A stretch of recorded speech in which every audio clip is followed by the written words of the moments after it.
From beginning to end, this episode was honestly a train wreck.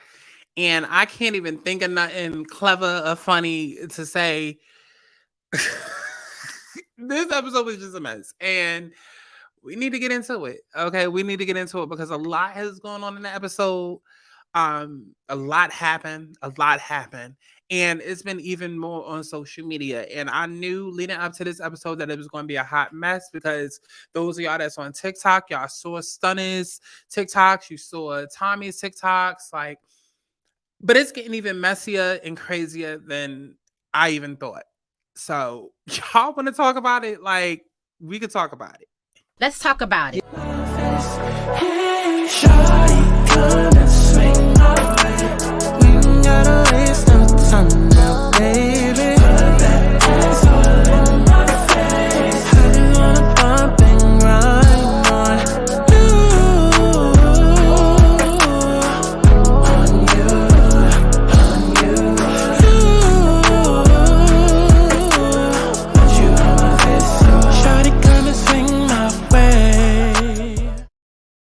Okay, what's going on, y'all? It's Santana, aka Chi, and we are back for another motherfucking review, recap, if that's what you want to call her.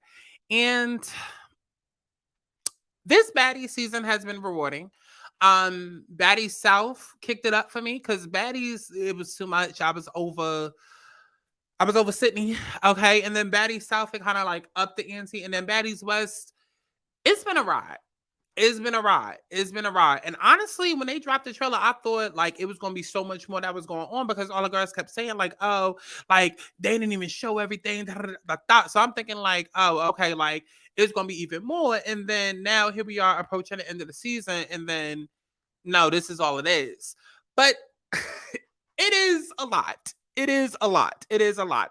Those of y'all that's on TikTok, I don't even know where the fuck to begin. I don't even know where the fuck to begin.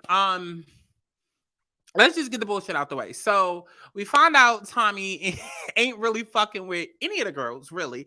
Because Tommy's going off on security, okay? Going off because her shit is by the door. They not letting her get to Natalie. And immediately, like at the end of the last episode, when like all of that was happening, I was like, okay, like it's already looking like a setup. Like it's already looking like, because if Tommy is just upset and wants to know where her shit is and wants to speak to Nat, then what is it? Like, I felt like we missed something. Like, it just like how did Natalie and Tommy go from like, I mean, well, Natalie will do anything for TV and Tommy is a cokehead. So I can see how I could go from 0 to 10 real quick, but it just felt like we missed something. Like, was I the only one? It felt like we missed like a valuable part of the show because Tommy and Natalie was cool in the last scene that we saw, and then we get to the fucking show. Well, we get to the cameras being on and Tommy coming back to the show and she see that her shit is at the, which granted, if you don't understand why Tommy was mad because she feels like all of her luxurious items and shit should have been more protected, right? Now, granted, luggage is luggage. Don't nobody know what the fuck you got, let alone whether it's real or not. But from her perspective, I can understand why she's mad. But again, Tommy goes from 0 to 100. Not even 0 to 100. She goes from 0 to a million. And she doesn't give people time to like, and that's my thing with Tommy. It's like she's all bark to me, very little bite. And so I feel like she's constantly in a place where she feels like if she yells, if she screams, if she goes off on people, then it's just like, oh, that's gonna command respect. That's gonna get everybody to respect me. That's gonna get everybody shook and scared and panicked. And it's just like, give it a moment. Let's see what the hell is going on. Like maybe there's a misconfusion, but she gives it none of that. And it's just like, okay, let me go 0 to 100 real fucking quick. And then immediately I want to fight. Immediately I want to throw hands. Immediately I'm trying to put security in a fucking chokehold.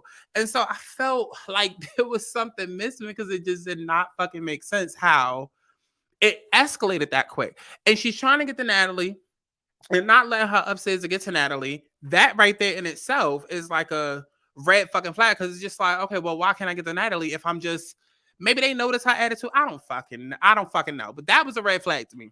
But she's trying to get to Natalie. They don't let her get to Natalie, of course. She's going off on the security.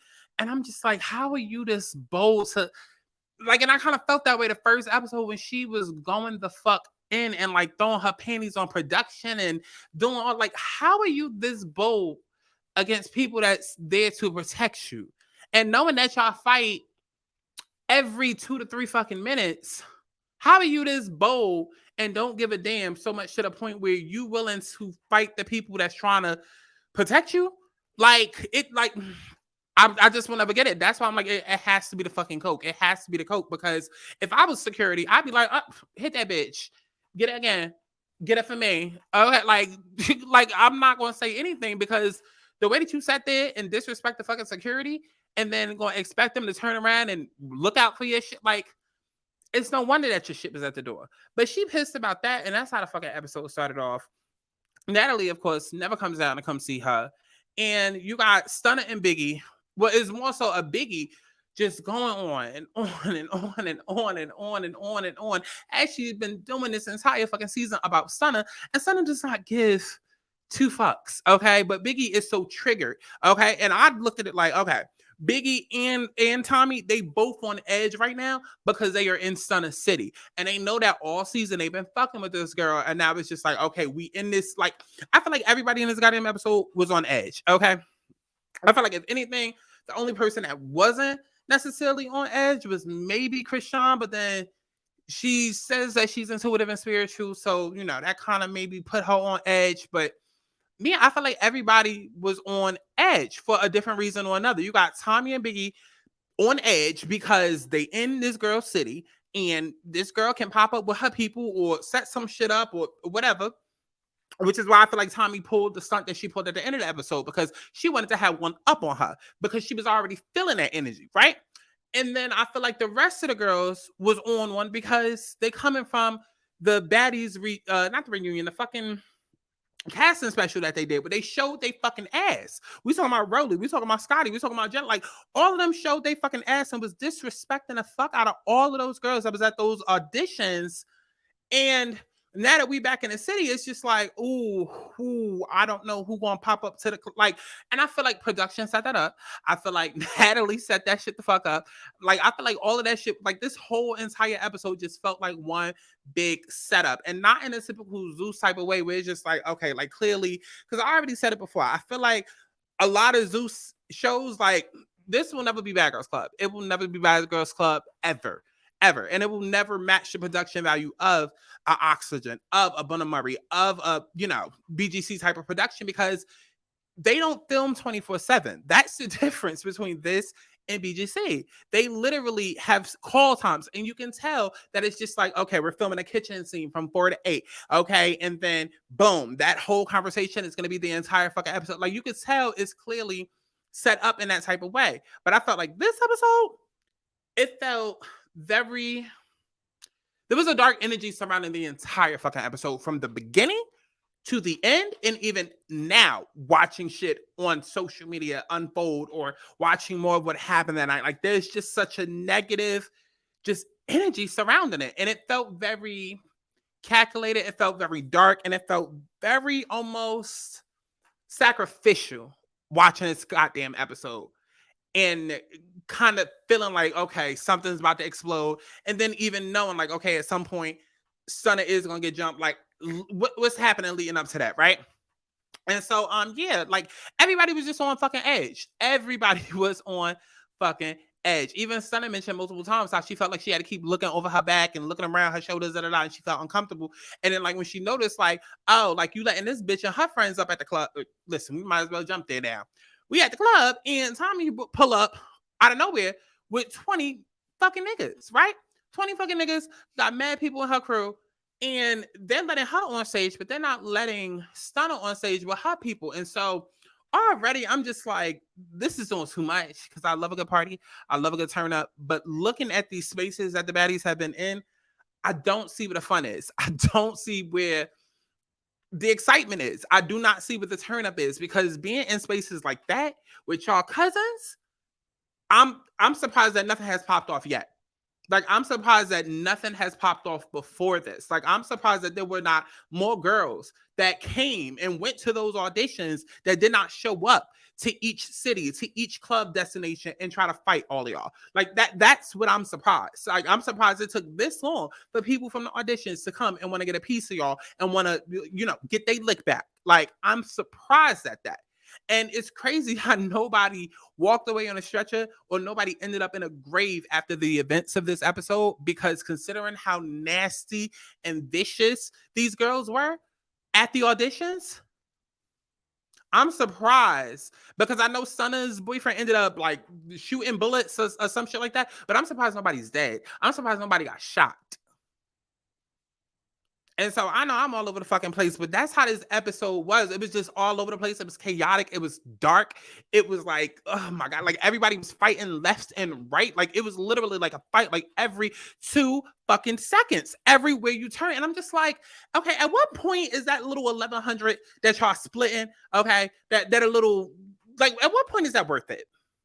Because as many people as it is packed inside of these fucking clubs and these events that y'all going to, which is really y'all just doing appearances, as many people is packed in there, and as much as they probably getting charged by the club, for y'all to walk away with that little ass bag, that little coin purse, okay, that little change purse that y'all walking away with, that's sad. That is sad. There's no way that y'all going and doing these events where it should literally be shut down by the fire fucking department. Like the marshal needs to come and shut this shit down because it's literally giving health code violation, and y'all walking away splitting $10,000. And it's like 8 of y'all. Please make it fucking make sense. It literally makes no goddamn sense. I personally think either they are literally, no, because I was going to say that the clubs know their worth and are underpaying them, but I don't think that's what it is. I think that the bag is way bigger because we dealing with ratchets. We dealing with urban folk, okay? And y'all done blew Zeus up from being, simple conversations between, Ray J and Princess to what it is now, the phenomenon that it is now. There's no way in hell that these clubs are not paying at least like $100,000 for Zeus to be there. And they are eating most of that money. That money is going to pay for this show. That money is going to pay for security. That money is going to pay for the lights, to the bad fucking camera footage. Okay, because we're going to talk about it. Actually, we're not, because y'all already told y'all that Zeus wasn't shit.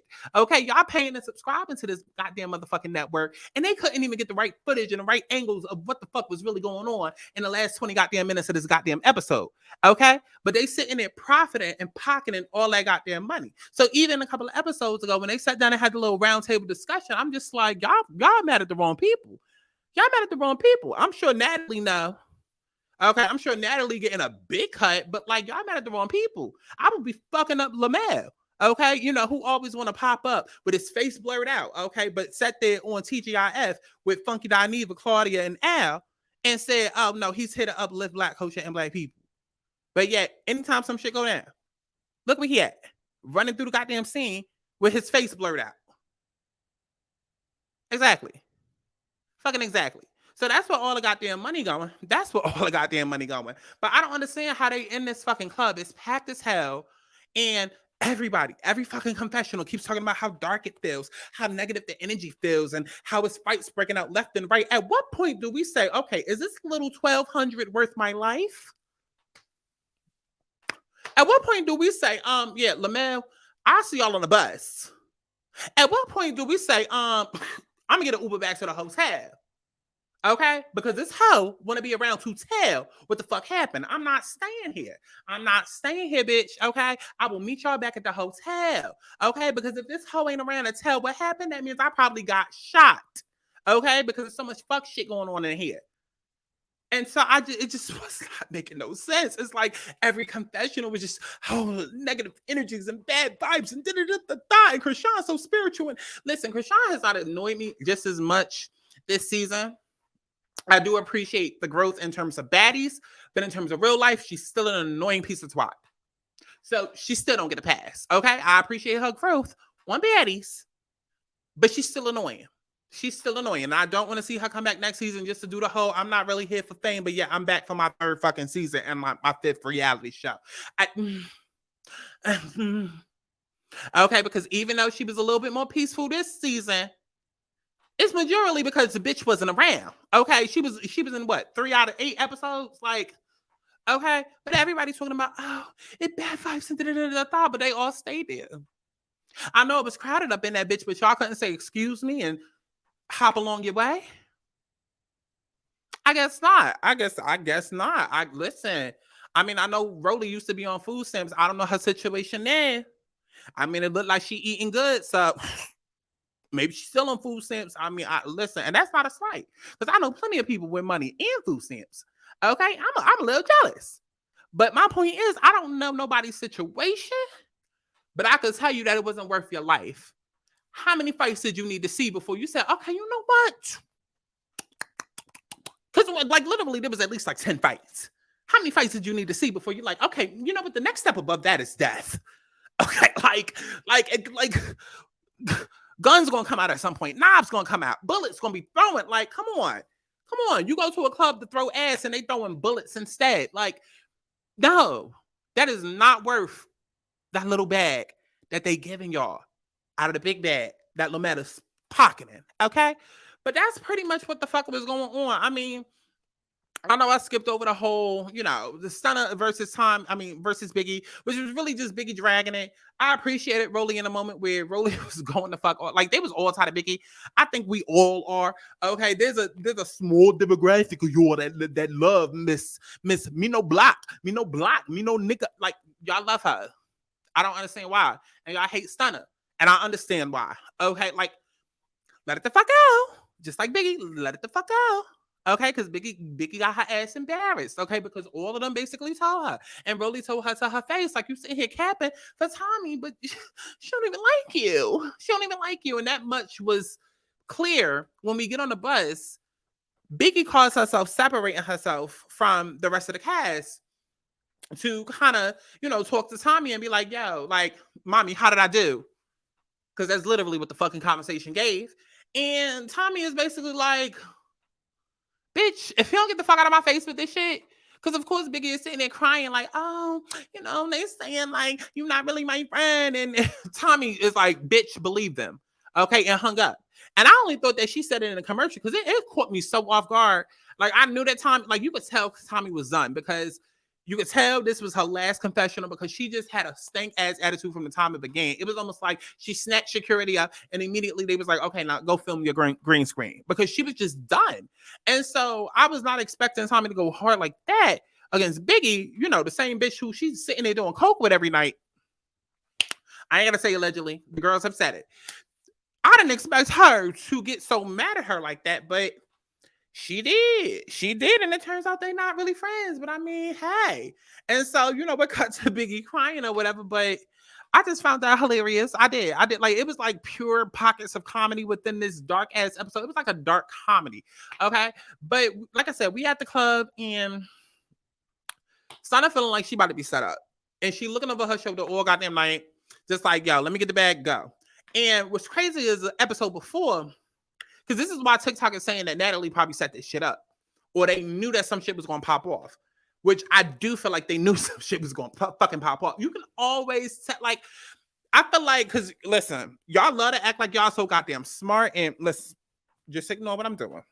Just ignore what the fuck I'm doing. I ain't feel like changing.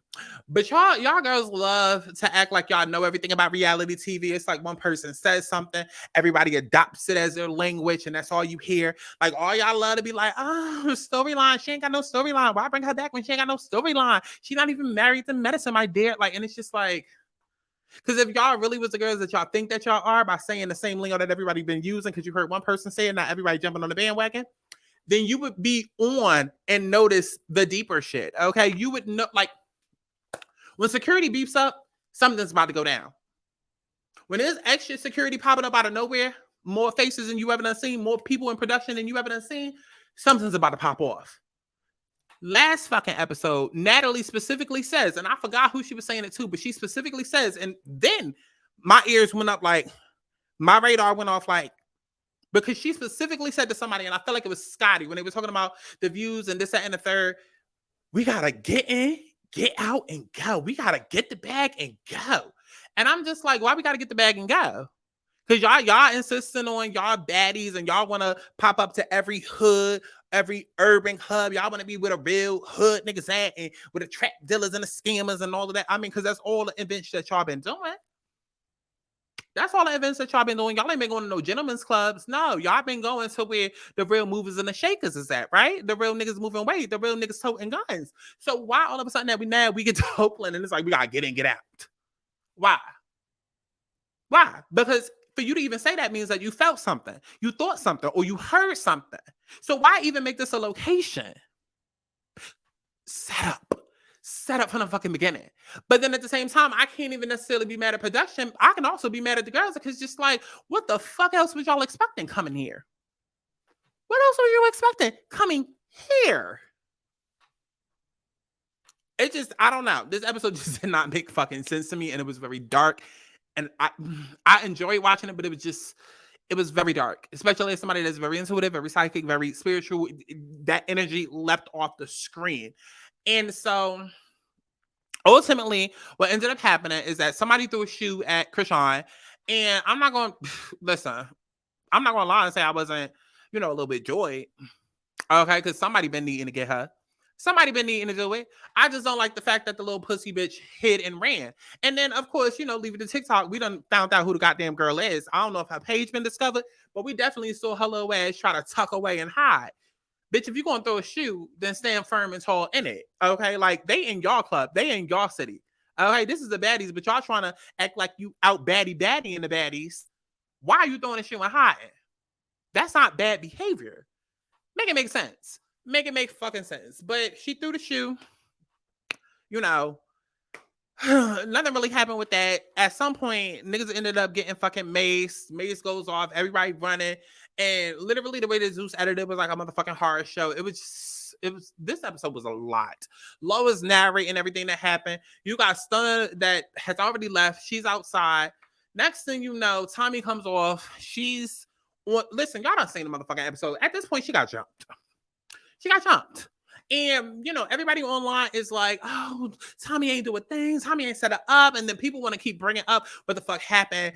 The first episode, the way that Stunner, snuck Tommy on the first episode, but it's just like, which also gave setup vibes as well, first episode, but not as dark. And this episode was just another one. I think it's really the amount of fights that happened that really overdid it. And it's just like, this is why I do the commentary that I do, because this is why I have the thoughts that I have. And this is why I'm going to continue to say, black does not mean ghetto. Ghetto does not mean black. Ghetto, hood, ratchet, any of those type of words does not automatically equate to black. Because you have the Obamas, you got the Queen Latifahs, you got the Beyoncés, not necessarily saying celebrities or people with money, but you have that status, and then you have the little boozies, then you got the little gangbangers, then you got the little da-da-da-da-da, right? And y'all uplift that shit. Everybody's saying how it's bad vibes, yet you got Razor getting on the mic, and likely she probably only said it. No, because I was about to get her the benefit of the doubt and be like, oh, I feel like part of her only said it because part of her was nervous. Not necessarily saying scared, but part of her was maybe nervous being back in a city where, like she said, I'm the one that got chosen. And so I don't know the animosity that these girls got towards me. So, it's kind of just like when you feeling a bitch out, you're not trying to cause any static. Like, you're not trying to, and it's just like, okay, let me compliment her and say she a bad bitch, like type shit, right? But at the same time, it's like, whether this was that or not, any other episode, the same shit probably would have been said. Oh, we here with the real trap niggas and the real hood niggas and da-da-da-da. Y'all love to glorify that shit, but then get mad when motherfuckers want to call us ghetto, hood rats, da-da-da-da-da. And so, again, this is why I come from a place where I feel like that doesn't automatically equate to being black. Urban culture is not black culture. But, however, a lot of urban culture is influenced by black media, black people, da-da-da-da-da-da. Okay? It's not synonymous, but there needs to be some sort of accountability there, because all of this shit that happened that night was some fuck shit. I would not be caught dead in any of these clubs that they went in and then partied at in any of these goddamn episodes, let alone this one, but especially this motherfucking one. And then to turn around and we probably gonna do the same shit next season, because I've been saying for 2-3 years in a row now, Natalie, this shit that you pulling, because it seems to be getting worse every season. Now we getting money. Now we getting a budget. Now we getting bigger security. And now, like, y'all starting to get a little cocky. And this is what I meant by like those of y'all that love to be like, oh, she ain't got a storyline. This is what I meant by when I say you're not really that girl if you're not noticing the low key shit. Natalie is probably going to bounce around the US to different geographical locations. Probably going to come back in a couple of seasons and do Baddies South season 2, Baddies West 2. But what's next? More than likely is going to be Baddies East or Baddies North, right?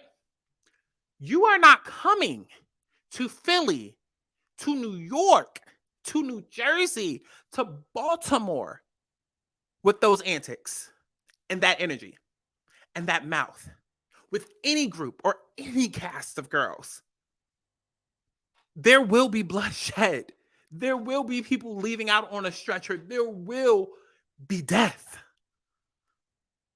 And so I don't know where that, like, but this to have been like the last episode or like, because I don't even know. It didn't even like, it was so weird and rushed at the end because they did not have footage, which I feel like they protecting. Because how y'all hire all these goddamn people with no footage, all these goddamn cameras with no footage?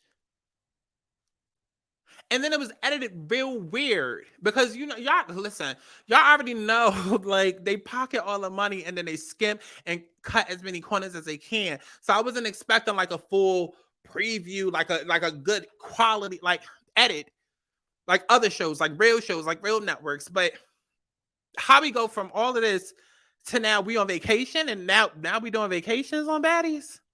And like, I don't know whether to be excited or I'm just like, huh? And I couldn't tell if that was the next episode because I felt like usually they'd be like on the next episode. Like it was giving finale vibes, but like badly edit finale vibes, but I could not tell. But nonetheless, for this to be the last motherfucking episode and have all of that happen in the fucking club, and as dark as all that energy was, and then now, next season, you more than likely gonna want to come to New York, Philly, Jersey, and Delaware. And it's not going to be not an ant's bit of growth. I'm scared for y'all. So say what y'all want. I'm not here to debate about, actually I am. Because I was about to be like, no. Tommy did the fucking most. Tommy was scared. Y'all let it keep saying, oh, Stunner snuck her. Tommy was doing the most at the auditions. Go back and watch. And she definitely threw her cup at her and was trying to sneak her from the back. Go watch it. She was off to the left of the camera, but you can see her. You can clear as they see her. Stunner saw that footage back and had beef with her ever fucking since. It's that simple. And according to Rolly and according to the other girls, Biggie apparently called some people from the audition to come there to fight Stunner. Tommy already had a bunch of people with her to fight Stunner, to intimidate her. So it was bound to happen. It was bound to fucking happen. I don't care about who won, who da. Like I'm not 13. I don't care. But it was a hot mess. And reunion time, I'm gonna need for Tommy to show up. It needs to be within these girls' contracts on every reality show, whether it's low budget ZUES, okay, or $1 Million Housewives. Like it needs to be in everybody's contracts that you must show up to the reunion. I don't want to hear reunion done filmed and Tommy on Skype, Tommy on Zoom. No, she better zoom that ass down to the station, down to the studio to film with the rest of the motherfucking girls. Keep the ball gowns and the pretty hairstyles and keep all that shit at home. All that mouth that everybody got, all that talking that everybody been doing all season, all the social media tweets and posts and okay, come post up in person. That's what I want to say. And I'm not condoning violence. I'm not endorsing violence. But I mean, this is a violent show apparently. So let's get it on. And that's really all I got to fucking say about it. Like, somebody let me know. Is there another episode after this? Or is ratchet ass, ghetto ass ZUES going to do what they always do? Don't have the reunion ready. Don't have it filmed. We got to wait like a month in between the goddamn reunion. We probably going to be on Bad Boys Texas season 2, 8. Okay, by the time we get a reunion preview. Okay, then a month later, we're going to finally get the reunion when we damn near don't care no more. Okay? Because y'all already know that the reunion ain't fucking filmed. Zeus is the only motherfucking network that I know that will promote a fucking show, do a whole fucking super trailer for a show that they ain't even filmed yet. What happened to Saucy Santana show? What happened to B. Simone and the little, you know, Girlfriends of LA show that they were supposed to be doing? Let me know y'all thoughts and comments down in the comments below. My phone on 5%, so I gotta go. Okay, make sure that you sign up for the Patreon story times, especially if you like story times. Okay, down in the comment box below. If you need a motherfucking reading, spiritual reading, look, I'm talking about baddies and spiritual reading. Listen, all of that shit is down in the comment box below. I love each and every one of y'all and HG Boo. Okay, so make sure that y'all stream my goddamn music as if you give a fuck. Okay, and girl, whatever the fuck my outro be. Bye, y'all. Let me know down in the comment box below. Bye, ho. What the fuck is the outro? Wait, it's the outro. And see, that is what we're going to go ahead and end this video. Now, remember, if you hated me for that opinion, don't worry, girl. There's a lot more where that came from. Just make sure that you like, you comment, and you subscribe and turn your notifications on. For extended videos and exclusive content, including full episodes of my new weekly podcast, Let's Start There. Make sure that y'all go ahead and subscribe to patreon.com/ScottSantana. And also, make sure that y'all join the bandit mailing list in the description box. So that way, y'all hoes never miss a video. Make sure that y'all follow me on Twitter so that we can engage and argue back and forth. And, you know, just stay tuned for the hot shit that's coming to you, bitch. Okay? I love y'all. Bye. I'm trying to fuck now, so baby, let's dance. Fuck up my baby right here on my legs, man. I'm trying to take it to my